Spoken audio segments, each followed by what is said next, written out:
네, 우리 하나님의 은혜가 오늘도 예배하는 모든 성도들에게 가득하여 넘치기를 축복합니다. 수능을 앞두고 이제 우리 아이들을 이렇게 한번 좀 생각해 보니까 그래도 모두 다 가지고 있는 역량 안에서 열심히들 최선을 다하고 있는 모습들을 보여줘서 매우 감사하게 생각을 합니다. 이번에 수능을 시험 치는 아이들뿐만 아니라 또 유학을 준비하고 있는 아이들도 그렇고 이미 유학 가 있는 아이들도 여럿 있거든요. 저희 교회에서 지금 뭐 유학하다가 돌아와서 군대 가 있는 건호도 그렇고 애나 또 이번에 캠브리지에 가 있는 선우 그리고 치바과학대학의 주혜 뿐만 아니라 또 재훈이 로드아일랜드에서 일러스트레이션을 공부하고 있고 우리 교회가 계속 해오던 굿모닝 예배 출신 아이들도 지금 많이 나가 있어요. 또 런던에 있는 로열 스쿨에 가 있는 아이도 있고 또 옥스퍼드에 가 있는 친구도 MIT에서 박사과정 하는 친구도 있고 얼마 전에 한 아이는 또 와서 기도받고 갔는데 존스 홉킨스의 의학 전문 과정에 유학을 가서 지금 공부하고 있는 친구도 있고 그래서 국내에서 공부하는 아이들도 그렇고 또 외국에 나가 있는 아이들도 그렇고 좋은 영향력을 우리 교회가 다음 세대에게 끼치고 있다 하는 그런 생각을 하면서 매우 감사하게 여기고 있습니다. 이번 목요일 날 수능시험 잘 치고 모두 다 기뻐하고 큰 박수 보낼 수 있도록 여러분들 격려해 주시고 기도해 주시기를 부탁을 드리겠습니다. 오늘 설교 제목은 나만 뿐이었느니라. 짧은 말씀 이렇게 했는데 여기서 나만 뿐이었느니라 라는 이 이름에 저는 여러분들의 이름이 기록되기를 바라는 마음으로 설교를 준비했습니다. 여러분 자신이 주님 앞에 큰 칭찬을 받는 그리고 치유되고 회복되고 세워지는 그런 주인공으로 우뚝 서게 되는 성도들이 되시기를 바랍니다. 올 한 해 저희 교회 표어가 예수님 마음으로 살아가는 하나님 백성 공동체죠. 그래서 빌립보서 2장 5절 말씀 너희 안에 이 마음을 품으라 곧 그리스도 예수의 마음이니 이 말씀을 이제 그 주 텍스트로 삼아서 한 해 동안 묵상하면서 이렇게 지내왔는데요. 한 해 동안 제 마음속에는 뭐 비단 이것뿐이겠습니까? 목회라고 하는 것이 다 하나만 보고 가는 게 아니니까 전체 성도들도 봐야 되고 우리 성도뿐만 아니라 대한민국의 교회도 봐야 되고 이 나라와 민족도 봐야 되고 뭐 이 작은 가슴이지만 세계와 열방도 품에 품어야 되고 뭐 이렇게 목회가 되는데 그래도 올 한 해는 예수님의 마음을 품고 좀 바라보자. 모두 다 여러분들이 사는 부부관계도 자녀들도 또 세상도 직장도 예수님의 마음을 품고 바라보는 것은 다르다. 이런 이제 생각을 가지고 설교도 하고 목회도 해왔습니다. 교회가 교회력을 따라서 한 해를 보내면서 이 교회력의 마지막, 교회에서 보내는 1년의 마지막 단계거든요. 교회에서 보내는 1년의 시작은 대강절인데 대림절이라고도 하고 강림절이라고도 하는데요. 12월 첫 주입니다. 그러니까 11월이면 교회력상으로는 한 해를 마무리를 하는 거예요. 그래서 저 나름대로 12월 달에 강림절이 시작이 되면 이제 예수 그리스도의 오심에 대한 말씀들을 함께 좀 나누고 싶기 때문에 올 한 해 우리가 살아왔던 삶에 대한 부분들을 좀 조용히 정리하고 싶은 마음이 있습니다. 그래서 이번 주, 다음 주, 또 그 다음 주 일관되게 그런 내용들을 여러분들과 함께 좀 나누려고 합니다. 오늘은 나만에 관한 이야기입니다. 예수님께서 말씀하신 이야기거든요. 엘리사 시대에 이스라엘의 문둥병자들이 참 많았는데 그랬는데 그 중에서 하필이면 나만이겠냐, 나만 혼자만 치료를 받았다. 왜 그렇지? 이제 이 주님의 말씀을 좀 꼬투리를 잡아서 여러분들하고 이야기를 나누려고 합니다. 열왕기하 5장 말씀이 배경이 됩니다. 열왕기하 5장에는 나아만에 관한 이야기가 기록되어 있는데요.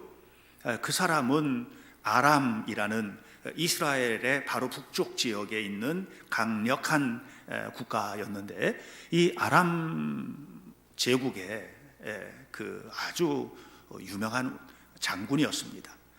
이 사람은 아람에서 영향력이 왕만큼이나 큰 사람이었고요.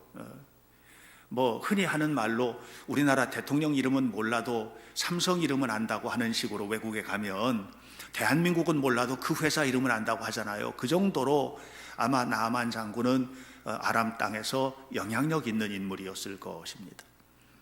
그만큼 강력한 힘을 가지고 있었고, 또 부유했고 권력을 가지고 있었고, 뭐 5만 가지 것들을 다 그의 손아귀 속에 가지고 있는 사람이었는데, 딱 한 가지 약점이 있었습니다. 그냥 딱 한 가지. 그런데 이 딱 한 가지 약점이 뭐냐면, 그가 문둥병이 걸렸다고 하는 것입니다. 요즘에는 문둥병이라고 설교하면 안 된대요. 나병이라고 하든지 아니면 뭐 이렇게 다른 병으로 한센시 병이라고도 하나요? 하여튼 이렇게 해야지 되는데 문둥병이라고 하면 안 된대요. 그런데 예수님이 문둥병이라고 그러셨어요. 제가 그냥 직격탄으로 설교를 하는 겁니다. 문둥병이 걸린 겁니다. 이 사람이 가지고 있는 것은 수천 가지의 장점을 가지고 있었고, 그가 누리고 있는 것들은 엄청나게 컸는데 딱 한 가지가 문제인 겁니다. 문둥병이 걸린 겁니다. 여러분 아십니까? 이게 무슨 말인지? 1000가지 만 가지 가지고 있는 그의 강점, 장점, 이 모든 것이 이 하나로 다 무너지는 거예요. 이 하나로 모든 것이 다 무너져 버리는 그런 약점입니다. 치명적인 약점입니다. 우리가 마지막에 이 세상을 떠나는 그날 천국문을 통과할 때도 동일하다고 생각합니다. 세상에서 5만 가지 좋은 것을 다 가지고 누리고 있는 사람이라도 그 문을 통과해 가는 사람에게는 하나만 필요합니다. 예수 그리스도의 이름입니다. 그분의 이름만 필요합니다. 그러므로 세상에서 엄청난 권력, 엄청난 부귀와 영화를 누리고 또 그것을 가지고 죽어서 관에 들어갈 때 진짜 세상 사람들이 상상을 초월할 만큼 좋은 관을 쓰고 묘지를 한다고 하더라도 그 문을 통과하는 데는 다 필요 없습니다. 오직 한 분의 이름, 예수 그리스도. 여러분은 그 이름을 가지신 분들이세요. 자, 마지막 때에는 우리가 그 이름으로 승리할 거예요. 그러면 이 땅에서는 어떻게 우리가 살아야 되지? 이 부분을 여러분들에게 질문을 던지고 싶은 것입니다. 이 나만 장군이, 그런데 열왕기하를 보면 5장에서 이 나만 장군이 가지고 있었던 이 무서운 약점이 극복이 되는 거예요. 문둥병이 난 겁니다. 어떻게 나았을까요? 아람 나라가 가지고 있었던 의료 체계, 의료적인 시스템들이 너무나 잘 돼 있었나요? 선진 의료를 가지고 있었나요? 아람이? 그건 아니었던 것 같습니다. 아니면 아람에 있었던 거대한 신전에서 제사의식을 드리고 거기서 주술 행위들이 이루어지게 되는데, 그런 주술 행위가 안 해봤겠습니까? 다 했을 겁니다. 왜냐하면 이 사람은 보통 영향력 있는 사람이 아니기 때문에 그 안에서 이교도의 사제들, 아람이 믿고 있었던 그 당시의 신전에서 이루어지는 모든 것들을 다 동원해서 아마 했을 것입니다. 그것이 그를 치료했나요? 성경은 아니라고 말합니다. 아람이 이스라엘과 전쟁을 할 때 전쟁에서 승리하면서 이스라엘에서 잡아온 하찮은 계집아이가 하나, 아주 예쁘장하게 생긴 아이가 하나 있었는데, 하찮은 포로죠. 근데 예쁘장하게 생겼으니까 이 아이를 나만 장군이 자기 아내에게 주어서 아내의 몸종으로 삼았는데, 이 아이의 입에서 튀어나온 말이 있었습니다. 우리 주인께서 내가 살던 고향에 가면 치료받을 텐데, 틀림없이 되는데, 이 말 한마디. 그래서 그것을 캐물어 보니까 우리 고향 땅에 가면 선지자가 한 분 계신데, 이 엘리사라 이름하는 이 선지자를 만나면 하나님께서 치료해 주실 텐데. 그래서 그 이야기를 듣고 엘리사를 만나게 되고요. 그리고 그의 인생은 완전히 역전 드라마를 쓰는 것입니다. 열왕기하 5장 14절은 이렇게 증언합니다. 그의 살이 완전히 회복되어서 마치 금방 태어난 어린 아이의 살처럼 그렇게 부드럽고 순결하게 되었다고 이야기를 합니다. 여러분, 이 시점에서 나아만 장군에게는 두 가지 삶이 있습니다. 하나는 치료받기 이전에 문둥병자로 살던 삶이 있고, 또 하나는 치료받은 이후에 회복된 나아만의 삶입니다. 이 둘은 공존될 수 없습니다. 아무것도 함께 할 수가 없습니다. 여러분, 저는 이런 지점에서 우리 교회 성도들을 생각하게 됩니다. 우리는 예수 믿기 전과 예수 믿은 후 이 두 개의 지점을 가지고 있습니다. 여러분 모두는 물리적으로는 다 교회 나오셨으니까 예수 믿은 후의 삶을 살고 계시는 것입니다. 그러면 속속들이 그러십니까? 여러분의 삶도 그러십니까? 여러분의 인간관계도 그러십니까? 여러분의 모든 것이 다 그러십니까? 나만 장군이 치료받은 후에 고향 땅으로 가면서 말합니다. 내가 아람 사람입니다. 아람의 왕의 총애를 받는 사람입니다. 아마 제사를 드리러 가야 될지도 모르겠습니다. 그런데 내가 흙덩어리를 하나 가져가서 아람 나라의 신전의 제단에 발라놓고 내가 거기서 절하더라도 나는 하나님을 생각하고 살 겁니다. 내가 아람 땅에 살아도 내 마음속에는 온통 하나님 한 분뿐일 것입니다. 나는 평생 그렇게 살 것입니다 라고 말했습니다. 여러분 어떠십니까? 세상에 살고 계시잖아요. 세상에 살고 계시잖아요. 예수 믿은 다음에는 예수 믿는 사람만 만납니까? 아니잖아요. 여러분은 예수 믿는 사람이 오너인 직장을 다니십니까? 그것도 아니시죠. 여러분들은 모두가 다 이 세상의 한복판에 아마 나아만 장군처럼 살고 있습니다. 그런데 이 나아만 장군이 엘리사를 만나기 이전, 다시 말하면 하나님 만나기 이전과 이후는 전혀 달랐듯 여러분은 그렇게 살고 있는가 하는 것을 묻는 겁니다. 예수님의 마음으로 살아가는 하나님의 백성 공동체, 너희 안에 이 마음을 품으라 곧 그리스도 예수의 마음이니 라는 이 말씀을 마음에 품고 살아가고 있다면 내가 말하는 것, 내가 행동하는 것, 가정에서 만나는 모든 관계, 자녀를 교육하는 것, 직장생활 모든 것 속에 나는 그리스도를 마음에 품은 자답게 살고 있는가 하는 것을 여러분에게 묻는 것입니다. 왜 그렇게 못 살까요? 이런 질문에 대해서 가슴이 뜨끔하시다면 우리는 왜 그럴까요? 대답은 다시 표로 돌아갑니다. 마음에 예수님이 안 계신 거예요. 머리로는 예수님을 믿는데 마음에는 예수님이, 내 삶을 주님이 통치하지를 않으시는 거예요. 내 생각을 주님까지도 움직이고, 내 생각이 내 마음을 움직이고 내 삶의 모든 것을 움직이면서 살고 있지, 주님의 말씀대로 우리가 순종하며 살고 있지를 못하는 거예요. 그러나 여러분, 내 인생의 문제의 해답은 주님께 있음을 기억하셔야만 합니다. 예수님이 말씀하셨습니다. 내가 길이야, 내가 진리야, 내가 생명이야, 내가 그거야. 그러니까 나로 말미암지 않으면 해답을 찾을 길이 없을걸? 이렇게 주님께서 말씀을 하셨습니다. 자, 이쯤에서 제가 여러분들과 함께 나누고 싶은 첫 번째 질문입니다. 이스라엘의 문둥병자라고 예수님 말씀하셨거든요. 엘리사 시대에 이스라엘의 문둥병자들이 많았다. 이스라엘의 문둥병자라는 말이에요. 이 말 속에 담겨져 있는 주님의 마음은 뭘까? 여러분, 이스라엘에는 문둥병자들이 있었다는 거예요. 이스라엘이 누굽니까? 이스라엘은 선택받은 백성들이에요. 선택받은 백성들, 특권층들, 특별히 그들은 선민이라고 의식을 가지고 있었어요. 하나님이 우리만 사랑하신다. 하나님은 우리만을 택하셨고 하나님은 히브리 민족들 위에 계시고 히브리 민족들만의 하나님이야, 이렇게 말을 했어요. 그런데 그 이스라엘의 문둥병, 그런 대단한 이스라엘의 문둥병자들이 아무도 치료받지 못했다는 거예요. 이 말씀을 여러분들이 기억하셔야만 합니다. 왜 그랬을까? 왜 그랬을까? 나만 장군, 저 이방의 나만 장군은 와서 치료받았는데 이스라엘의 문둥병자들은 왜 치료받지 못했을까? 특권 의식은 가졌으되 특권을 붙들지를 않았기 때문에 그래요. 다시 말하면 하나님은 아는데 하나님을 붙들고 살지를 않은 거예요.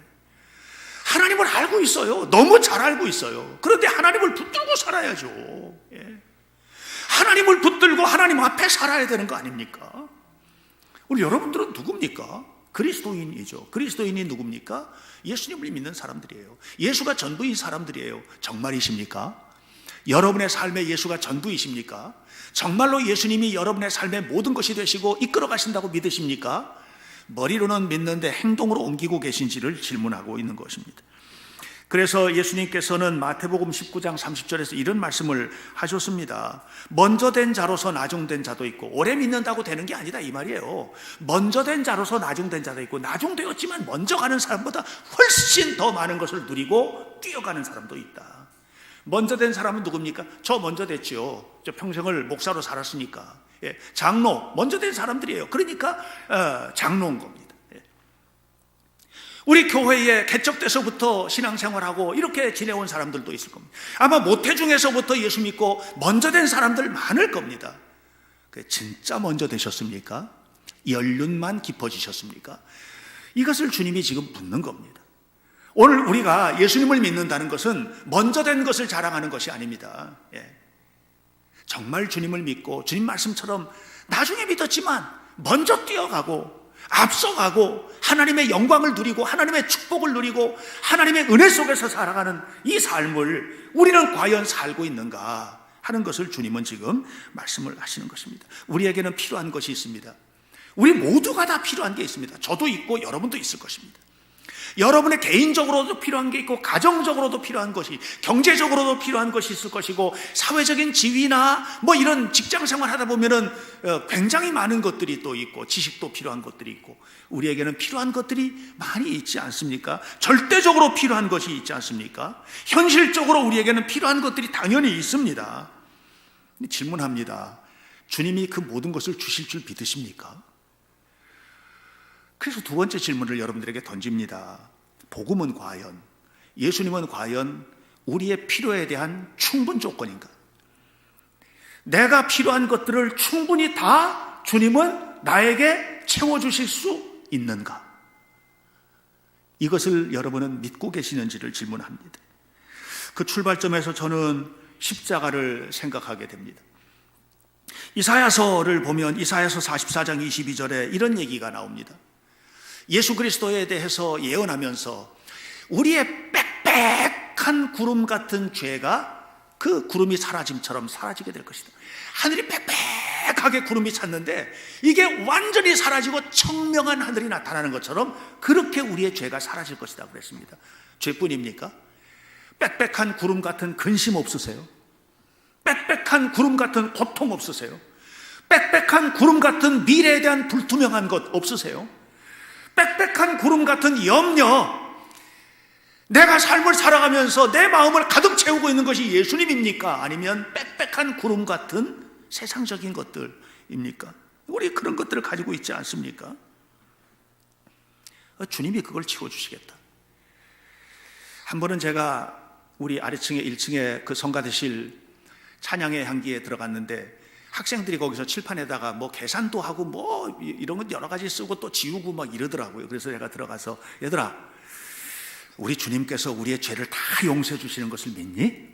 그랬더니 아멘 그러는데 어떻게 없애 주시는 것을 너 확인할 수 있어? 그랬더니 머뭇머뭇해요. 그래서 내가 알려줄게, 잘 봐. 우리 주님은 우리의 죄를 흔적도 없이 다 사라지게 하신다. 완전히 다 없어지게 하셔. 그리고 주님은 말씀하셨어. 기억도 하지 않겠다고 그러셨어. 너희들이 지금 칠판에다가 글씨 쓰고 놀았지, 조금 아까 무슨 계산도 하고 그러던데 그거 다시 한번 써봐. 굉장히 많이 썼더라고요. 처음부터 끝까지 한번 써봐 그랬더니 모르겠는데요? 뭐라고 썼는지 모르겠는데요? 하도 많이 써가지고 하나도 모르겠어요. 그거 다 어디 갔어? 지워버렸어요. 주님께서 그렇게 우리를 다 지워버리시는 거예요.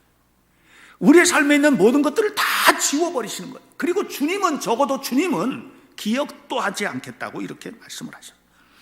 제가 예수님을 믿고 난 다음에 어느 날 주님을 구체적으로 만난 거예요. 이분이 주님을 구체적으로 만났다는 게 무슨 얘가 여러분 앞에서 이렇게 만나는 것처럼 만나는 게 아니잖아요. 마음에 깊은 감동이 오고 하나님의 말씀이 믿어지고, 그리고 그것이 허투루 들려지지가 않는, 이제 만나는 순간이에요. 이렇게 주님을 만났는데, 그리고 난 다음에 이분이 괴로워지기 시작했어요. 왜냐하면 죄들이 막 떠오르는 거예요. 옛날에 못된 짓 했던 거, 예수 안 믿을 때 또 예수 믿는다고 믿으면서도 그냥 이렇게 했던 것들, 주님께서 기뻐하지 않았던 삶에 관한 것들, 이런 것들이 괴롭히기 시작을 하는 거예요.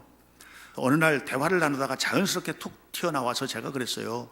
너무 힘들어하지 마시라고. 다 용서받은 거니까 그냥 그건 믿으시라고 그랬어요. 그러면서 제가 이런 얘기를 했어요. 모든 죄 때문에 마음 아파하는 것은 해야 되는데 괴로워하지는 마세요 그랬어요. 이 무슨 얘기인 줄 아세요? 여러분, 죄가 마음 아파야 돼요. 주님 다 용서하셨으니까는 나는 뭐 괜찮아, 다 용서받았는데, 이런 뻔뻔스러움을 우리는 버려야 돼요. 마음 아파할 때 그 죄를 다시 짓지 않아요. 그러나 주님이 완전히 사하셨다고 하는, 그래서 죄책감에 시달려서는 안 돼요.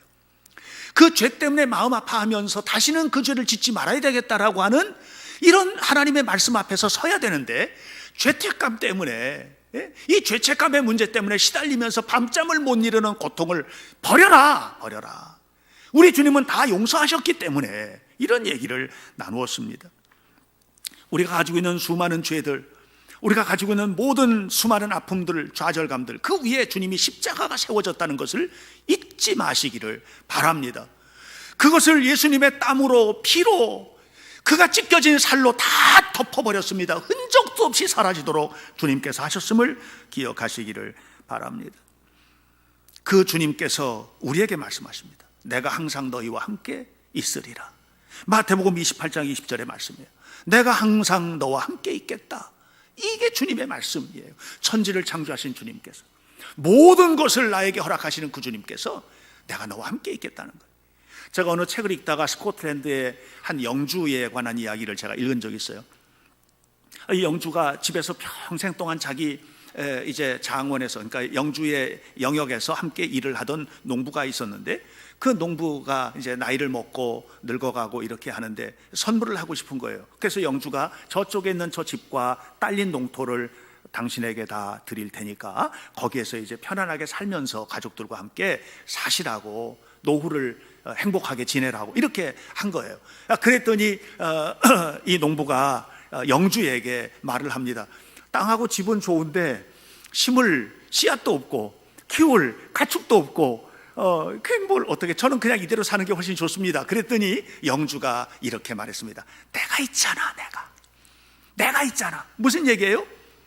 아니, 그 땅하고 집까지 줬는데 씨앗하고 가축은 못 주겠다는 거예요. 내가 있잖아, 이 얘기예요. 여러분 기억하셔야만 합니다. 로마서 8장 27절에 32절에, 로마서 8장 32절에 주님이 이렇게 말씀하셨습니다. 그 아들을 우리에게 주신 하나님께서 아들과 함께 모든 것을 너희에게 주시지 않겠느냐? 아들을 너희에게 주신 하나님이 뭘 아까워하겠느냐? 모든 것을 주시지 않겠느냐? 이게 주님의 말씀이에요. 여러분, 복음이면 충분한 겁니다. 예수님을 우리에게 주셨습니다. 그 주님께서 말씀하셨습니다. 내가 너와 함께 할게. 내가 너와 같이 갈게. 세상 끝날까지 함께 할게. 두 가지 가닥이에요. 하나는 여러분이 지금부터 죽는 날까지 함께 간다는 거예요. 세상 끝날이잖아요, 그날이. 죽는 날까지 내가 너와 함께 할게. 또 하나는 뭐예요? 역사의 파국의 날. 이 역사가 다 끝나고 주님이 재림하셔서 심판이 오는 그날까지 내가 믿는 자들과 함께 하겠다. 이렇게 주님이 말씀을 하시는 것입니다. 여러분, 우리가 과거를 돌아보면서는 정말 우리가 지은 죄에 대한 용서가 필요해요. 십자가에서 이루셨어요. 뿐만 아니라 오늘 우리가 살아갈 때에 오늘을 사는 지혜가 필요해요. 말씀을 통해서 다 주셨어요. 말씀 안에는 오늘 우리가 살아가는 삶의 지혜들이 가득 담겨 있어요. 우리가 미래를 바라볼 때 불안하고 어떻게 살아야 될지 모를 때, 여러분 말씀하셨어요. 내가 너와 함께 가잖아. 내일은 네 날이 아니야. 나의 날이지. 여러분, 내일의 주인은 하나님이에요. 여러분은 내일의 주인이 아니에요. 여기서는 내일을 살아본 사람은 아무도 없어요. 제가 우리 알고 있는 목사님 한 분이 경희대 한반병원에 입원해 계셔서 거기를 이제 방문한 적이 있어요. 갔는데 바로 2인실인데 건너편에 다른 분이 누워 계시더라고요. 근데 그분이 그런 얘기를 하는 거예요. 자기가 진짜 보험 이런 거 하면서 엄청나게 최고의 그런 어떤 세일러예요. 예? 팔고 돈도 많이 벌고 연봉이 2억 정도 된다고. 그러니까 대단하게 이렇게 하고 이렇게 했는데, 어느 날 차를 타고 가는데 주차 딱 하고 있는데 이렇게 섰는데, 신호대기에 섰는데 뒤에서 들이받아가지고 목뼈가 부러져 버린 거예요. 그래서 자기는 평생 동안 걸을 수가 없는 사람이 돼버렸다는 거예요. 여러분, 내일을 장담할 수 있는 사람은 어디 있어요? 그러니까 내일을 불안해하지 마세요. 오늘 하나님을 바라보세요. 내일을 염려하지 마세요. 내일 일은 내일이 염려할 것이요, 한날의 괴로움은 그날의 족하니라. 이렇게 주님 말씀하셨어요. 한날의 괴로움은 그날의 족하다는 말이 무슨 말인 줄 아세요? 내일을 위해서 오늘 준비하라는 거예요. 하나님 앞에 기도하고 하나님 앞에 살라는 거예요. 그러면 주님이 이끌어 주시겠다. 여러분, 주님 한 분이면 충분함을 믿으시기를 주의 이름으로 축원합니다. 그렇다면 우리가 오늘 해야 될 일은 무엇입니까? 그것은 내 처지를 생각하고 낙심하거나 또 내가 가지고 있는 것을 과신하여서 교만하지 말고 하나님 앞에서 겸손히 순종하여 행동하는 것입니다. 오늘 내가 겸손한 마음으로 내일을 준비하는 행동을 시작해야 됩니다. 그 속에 내일을 준비하기 위하여 불안한 내일, 알 수 없는 내일이 하나님의 것이니 하나님 앞에 맡기고 하나님 도와주세요, 하나님 이끌어주세요 기도하고 겸손히 내려놓고 하나님 앞에 서는 것과 동시에 이 세상은 믿음을 가진 사람을 요구하는 것이 아니라 실력을 가진 사람을 요구하기 때문에 어떻게 내 실력을 쌓아서 미래의 주인이 될 것인가를 고민해야 됩니다. 여러분, 우리 모두가 다 이 일을 최선을 다해야 돼요. 그게 두 날개예요. 하나는 믿음으로 하나님 앞에, 또 하나는 실력을 갖추어서, 그래서 하나님이 우리에게 주신 세상, 하나님이 우리에게 주신 미래를 향해서 마음껏 날아오르는 거, 이것이 우리의 삶이 되어야만 하는 것입니다. 마태복음 8장을 보면 2절에 한 사람이 예수님에게 왔습니다. 나병 환자입니다. 그가 와가지고 뭐라 그러냐면, 주님이 원하시면 나를 깨끗하게 해줄 수 있습니다. 이렇게 말했죠. 얼마나 확신이 넘쳐요? 너무 확신이 넘치잖아요. 과감하게 예수님에게 와서 구하는 거예요. 그런데 마가복음 9장 22절에 보면 변화산에서 내려온 예수님에게 아들이 귀신 들린 아버지가 와가지고 부탁하는데 이렇게 부탁을 합니다.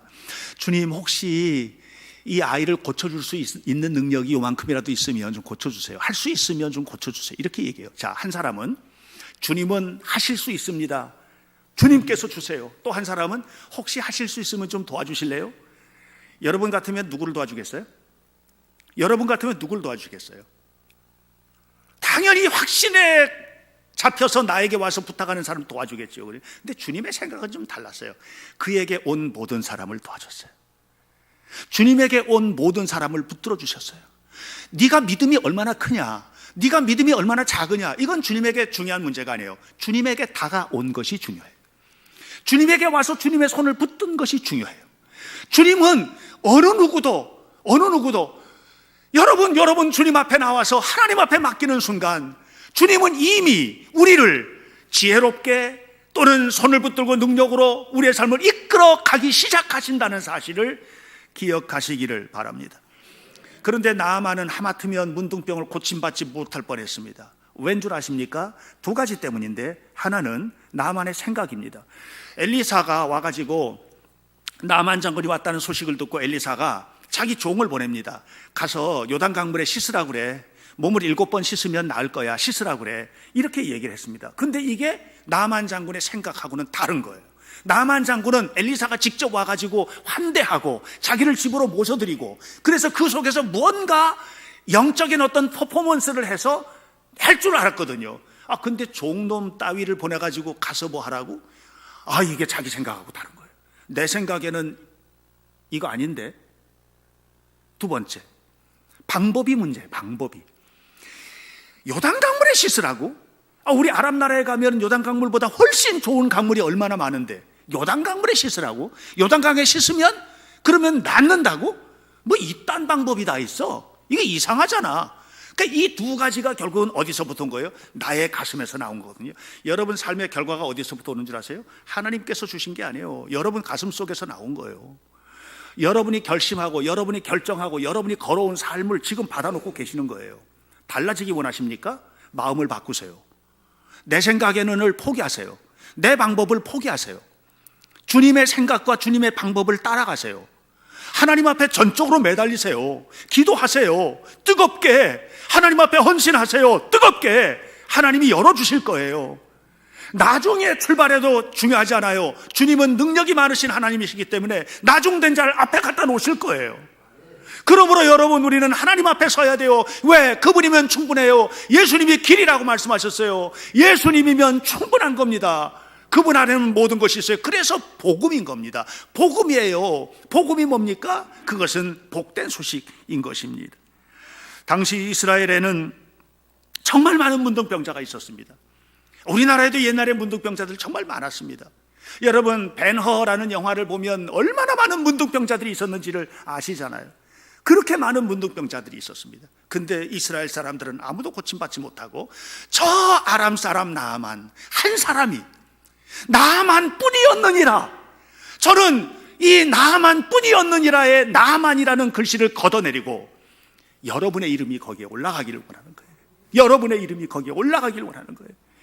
나아만은 절망스러운 사람이었지만 주님의 은혜로 완전히 인생이 역전됐던 사람이잖아요. 여러분도 그렇게 되시기를 바랍니다. 포기하지 마세요. 왜? 우리는 예수님을 마음에 품고 사는 하나님의 백성입니다. 여러분, 하나님의 백성이라는 이 특권이 말뿐인 특권이 되지 않도록 하나님 앞에 사시기를 바랍니다. 그래서 우리 현대교회 성도들, 온라인으로 예배하는 성도들, 이곳에 나와 있는 성도들, 여기서는 차별이 하나도 없습니다. 차별은 하나입니다. 진심으로 하나님을 향하고 있는가, 이것만 중요합니다. 주님 앞에 서서 나만 뿐이었느니라, 이 주인공이 여러분이 되시고 모두가 다 승리하시기를 예수님 이름으로 간절히 축원합니다. 기도하겠습니다. 살아계셔서 우리와 함께 하시는 거룩하신 주님, 우리도 나만처럼 하마터면 문제가 되어서 내 생각과 내 방법 때문에 교회 생활도 신앙생활도 봉사하는 생활도 내 생각대로 내 방법대로 주관하다가 주장하다가 모든 것을 잃게 되는 어리석은 사람이 되지 않나 돌아보게 하여 주옵소서. 우리 모두가 다 예수 그리스도의 복음, 주님께서 십자가에서 죽어주심과 동시에 아들의 죽음과 함께 우리에게 모든 것을 주시기로 약속하신 하나님의 그 크신 능력, 그 은혜를 기억하면서 하나님 앞에 살아가는 우리가 되게 하옵소서. 여기에 예배드리는 성도들, 또 온라인으로 예배하는 성도들, 또 영상을 통해서 예배하는 많은 성도들 가운데 어떤 이들은 좌절과 아픔이 빽빽한 구름처럼 가슴속에 답답하게 와 있을 수도 있습니다. 짓눌려 있는 이 좌절과 아픔과 슬픔과 죄악의 문제를 주님 앞에 맡기고 십자가로 씻어내고 승리하며 미래를 향하여 발걸음을 내딛는 축복된 자녀가 되게 하여 주옵소서. 예수님의 이름으로 기도하옵나이다. 아멘.